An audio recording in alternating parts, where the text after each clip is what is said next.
Pero bueno, Jorge, cambiando un poco de tema, otro de los puntos que ya habíamos nosotros establecido como uno de los de mayor relevancia, y es este terrible caso que se da en el municipio de San Quintín, donde por circunstancias diversas, por jóvenes con diferentes escenarios, ¿no? Contextos, pues son desaparecidos, posteriormente localizados. Pero estamos hablando de 8 en una fosa ubicada en el municipio de San Quintín. Sí, todo esto hay que recordar que el 1 de junio de este año, es decir, hace más de una semana, el lunes, poco más de una semana, fueron desaparecidos estos 7 jóvenes y un adulto que viajaban en una camioneta Tajo color verde, modelo 2002. Ellos venían de Baja California Sur y habían acudido a la zona del área de Bahía de Los Ángeles. A la altura del kilómetro 19 de la carretera, cuando ya venían de regreso, iban al ejido Nuevo Rosarito en la zona de Baja California Sur. Ellos son residentes prácticamente de esta parte, que son los límites de las Baja Californias, ¿no? Y es ahí donde fueron desaparecidos por un grupo armado que opera en la localidad. ¿Qué sucede? Que el trabajo que hace la Fiscalía cuando les notifican en el 911 que habían localizado una oreja y que parecía que había personas enterradas ahí, pues inmediatamente van la Fiscalía, Secretaría de la Defensa Nacional, en esta zona agreste de Misión San Borja, en el mismo municipio de San Quintín, al sur de San Quintín. Ahí acuden, se dan cuenta que hay una especie de motorhome ahí, pero además, en efecto, se veía salir una oreja, e inmediatamente empieza la excavación. Esto fue 5 días después de que se reportó la desaparición de estos jóvenes. Hubo una movilización de colectivos para que se identificara y para que se diera a conocer la desaparición. Y ya después, el mismo viernes, primero la Fiscalía y la Sedena, la Defensa, terminan por excavar y encontrar 5 cadáveres y luego otros 3 más. Son estos los que se van y se llevan directamente al Servicio Médico Forense y a Fiscalía también para el tema del laboratorio de genética, que es en lo que en estos momentos se encuentra la investigación. ¿Por qué, Villa? Porque los familiares están presionando fuerte, porque ellos identifican a sus hijos, por el tema de los tatuajes principalmente, y porque se trata también de la ropa que traían el día que fueron desaparecidos y porque no tienen un avanzado estado de descomposición los cuerpos. Una semana aproximadamente. Fueron encontrados 5 días después. Hay 2 menores de edad, de 17 años, y el primero que fue identificado fue Miguel Heriberto Ramírez por sus familiares, por los tatuajes que tenía, un corazón en el pecho y un ángel en el brazo derecho. Se encuentran presionando los colectivos y sobre todo los familiares, porque ellos ya identificaron que se trata de estos mismos jóvenes. Los de nombres Antón Díaz Álvarez, de 17 años de edad, Miguel Heriberto Ramírez, de 21, Jesús Manuel Cortés Rodríguez, de 23, Gerardo Ariel Chávez Covarrubias, de 23 años, Edgar Alberto Díaz Zurita, de 40, Daniel Alberto Díaz Fuerte, de 17, Omar Antonio Espinosa Sandoval, de 18, y Josué Pérez García, de 20 años de edad. Son los nombres de los jóvenes que fueron desaparecidos y que pues ya han sido localizados. Solamente falta oficializar algunas cuestiones del propio trabajo forense que realizan las autoridades, pero es prácticamente un hecho la localización de los mismos en la misma zona cercana al poblado Bahía de Los Ángeles, como lo comentas, Jorge. Y pues bueno, ¿no?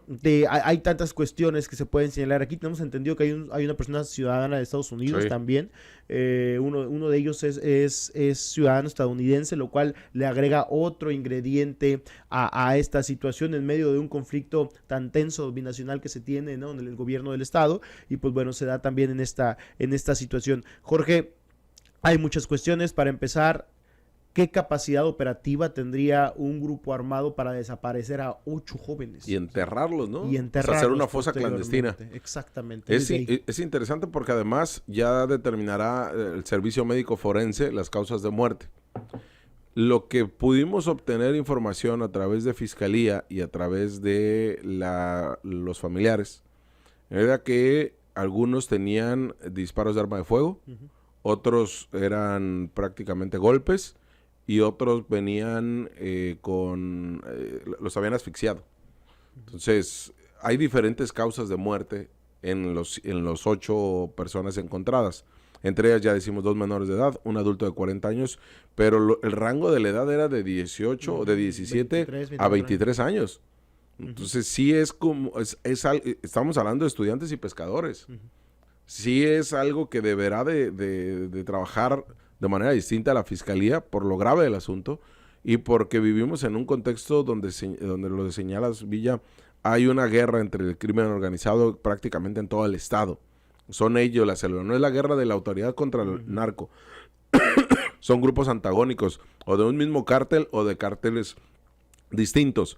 No hablamos del cártel de Sinaloa y cártel Jalisco de nueva generación principalmente, pero la capacidad que tienes de en la carretera a plena luz del día interceptar y desaparecer, asesinar y luego desaparecer los cadáveres, esto ya te habla de no solamente se trata de 2 personas o de 2 narcomenudistas. Esto ya es una operación ya más grave y obviamente genera mucho ruido incluso a las comunidades, tanto de Baja Sur como la de San Quintín. Yo insisto, esto no pudo haberlo perpetrado 2 o 3 personas juntas, ¿no? Uh-huh. O sea, esto tendría que haber sido una operación mucho más amplia, mucho más grande, más personas involucradas en esta situación, por la capacidad de tener que movilizar a estas personas. Hay muchas preguntas que realizar, como por qué se le da la agresión en contra de estos jóvenes que realmente solamente iban de trayecto en este punto y que terminan siendo ultimados y sus cuerpos desaparecidos, ¿no? Ya posteriormente fueron localizados, pero la intención era enterrarlos para que no fueran localizados, ¿no? Sí. Entonces, hubo por lo menos la intención de mantenerlos en esta situación. Aquí también hay que cuestionarnos, ¿no? ¿Con cuánta impunidad y con cuánta facilidad puede un grupo delictivo realizar un acto de esta naturaleza en esta zona, en esa parte que está un poquito más al sur, ¿no? del estado? ¿Y con cuánto tiempo pueden realizar estos? El prolongado tiempo que pueden llevar a cabo una situación de esta naturaleza. Y otra, ¿qué tantos casos no se habrán estado documentando también en este punto? Sabemos que cuando bajas un poco más al sur, si de por sí ya muchas carreteras de Baja California ya no tiene control absoluto el gobierno, ahora mientras más al sur bajas, más complicado se torna, ¿no? Y esto es algo que se tiene que señalar, ¿no? Y estas son las evidencias de lo que está ocurriendo y la poca alerta que ha dado la autoridad ante esta situación. Y ante ese escenario, Villa, podemos ya identificar como esta zona del sur de San Quintín, uno de los espacios donde tendrán que intensificarse las labores de búsqueda de personas desaparecidas, por lo que significa una fosa clandestina de 8 cadáveres. Uh-huh. Y es que hablamos de que, de acuerdo a lo que señala este grupo multidisciplinario de Elementa, en su última actualización en marzo de este año, pues ya son de 2009 que se tiene el primer registro de una fosa clandestina identificada y localizada por la Fiscalía, a marzo del 2025, son 415 fosas clandestinas en nuestra entidad.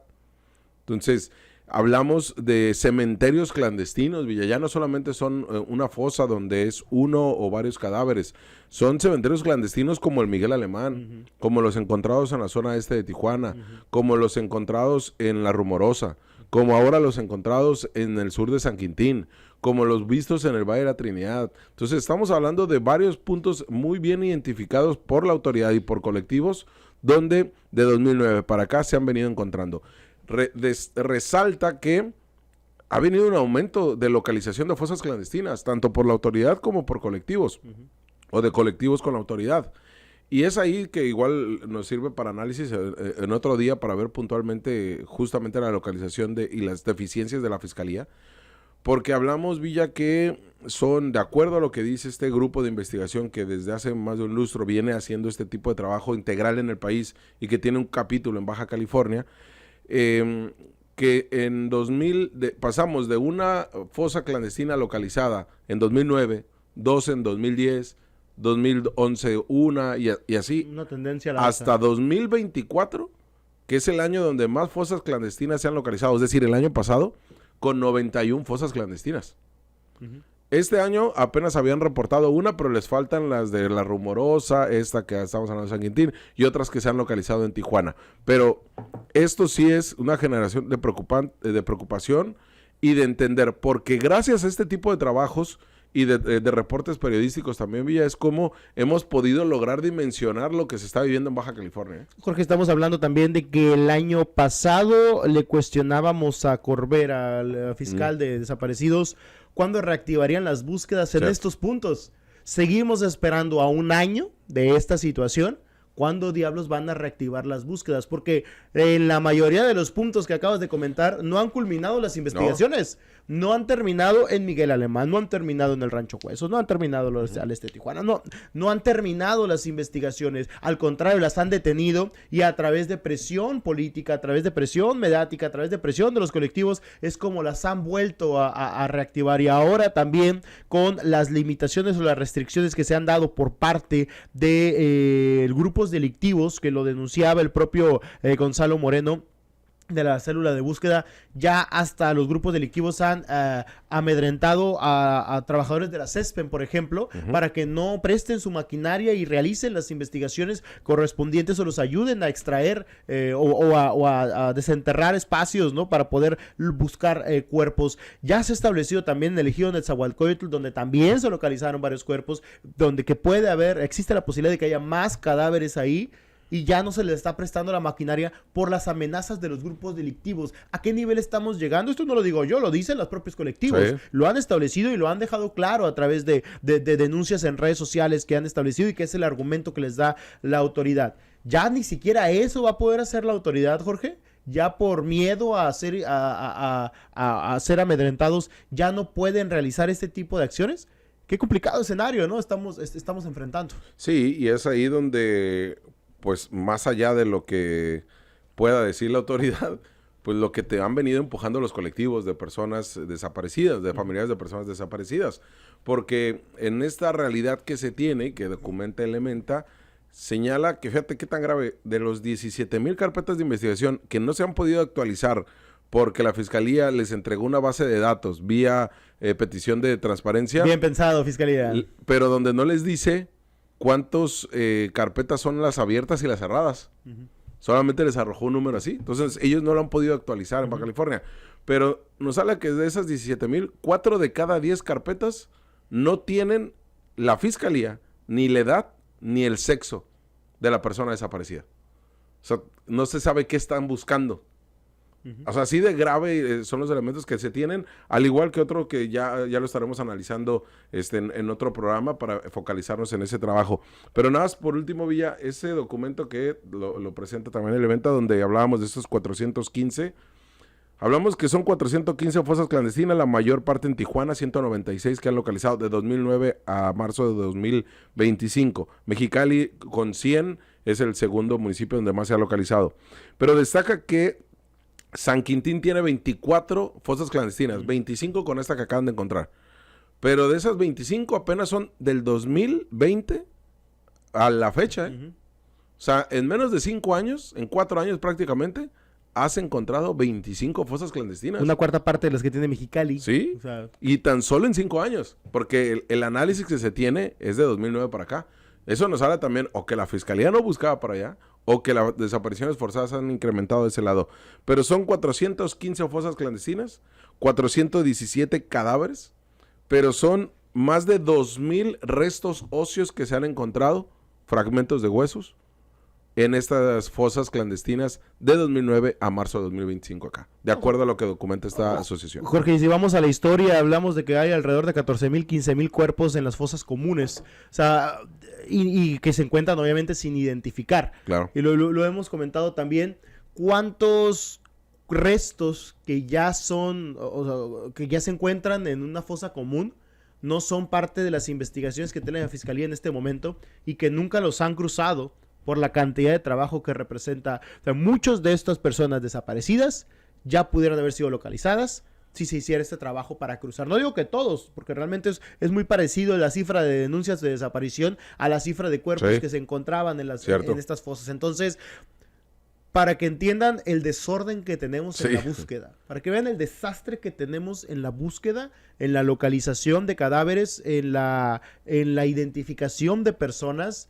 Somos un desastre realmente en Baja California y lo hemos sido a lo largo de la historia, y esto nos está golpeando ahora por lo que no se hizo en todos estos años también. Y esto también involucra al Poder Judicial con el tema de que muchos de los cadáveres van no identificados hacia la fosa común, ¿no? Y el número de... ya ahorita está el Panteón Forense en sí. Mexicali, ¿no? Pero en Tijuana todavía... No, y aún así, sigues teniendo en la fosa común una gran cantidad, o sea, no en el Panteón Forense, sino en la fosa común, pues una cantidad de cadáveres que no han podido ser identificados, pues. Y esto es un trabajo de no coordinación o de no llevar bien el tema de la desaparición entre Fiscalía y el Poder Judicial a través del Servicio Médico Forense. Entonces, esto sí también salpica al Poder Judicial. O sea, no es, como decías, es la desorganización y es el desastre que tenemos administrativo en investigación de un tema tan sensible como la desaparición forzada. Baja California es una de las 5 entidades donde más desapariciones hay y eso no lo hemos logrado dimensionar, ¿no? Oye, por último, como decimos siempre en este tipo de temas que son exclusivas de Ciudad Capital, si usted no va a ver este tema, los influencers, los cómicos que se dedican al golpeteo político, ¿por qué no hacen un análisis de ese tema? De estos temas serios, ¿no? Estos temas son de veras. ¿O quién les pagó? Quizá, ¿sabes qué es lo que tengo que hacer, Jorge? Marina del Pilar es una corrupta. Seguramente ella tuvo algo que ver en esto, ¿no? Muy bien, Villa, te ganaste el Pulitzer. Sí. Ya con eso. Muy bien, el apoyo de toda la gente, ¿no? Sí. Carlos Torres se ha robado todo el dinero de Baja California. Sí. Ya nos ganamos el Pulitzer y el reconocimiento de todo el Congreso del Estado. Sí, toda la culpa es de la gobernadora y de Carlos Torres y ellos, incluso creo que la otra vez mataron un perrito, ¿no? Sí, ellos también son los responsables de la agresión del PUC. Se robaron mi loro. Sí. Se robaron el PUC. Mataron al PUC, es culpa de Carlos Torres. Es culpa de Carlos Torres, seguramente se lo llevaron, ¿no? ¿Ya con eso estamos bien o no? ¿Sí? ¿Les parece con eso podemos avanzar? Que es un análisis que tenemos que hacer, si quiere, o podemos culpar a Carlos Torres y a Marina de otras cosas, ¿no? O podemos dedicar todos nuestros programas de lunes a viernes, toda una hora, criticando a Carlos Torres, ¿no? Que es lo más fácil. De cualquier cosa, de lo que sea. ¿Y el Torres? ¿Dónde está? Y ya con eso se acaba el análisis. Pulitzer. Muchas gracias. Super Pulitzer, es una más exclusiva todavía. Me costó mucho trabajo. Pero bueno, elevemos el debate. Estos temas también son de deberes, ¿eh? Sí. Estos temas también son importantes. Dejemos de normalizar los casos de desaparición, que aquí les hemos dado una cobertura muy amplia. Y romantizarlos también, que es una de las grandes críticas también, que incluso hasta los gobiernos terminan por romantizar la labor de los colectivos. No, esto es una situación seria y que la gente esté buscando a sus familiares no es normal. No está bien, no tendría por qué ser. Lo hacen porque nadie más lo hace. Te hablamos de frente. Entérate de lo que sucede en el epicentro informativo con nuestro análisis de capital importancia.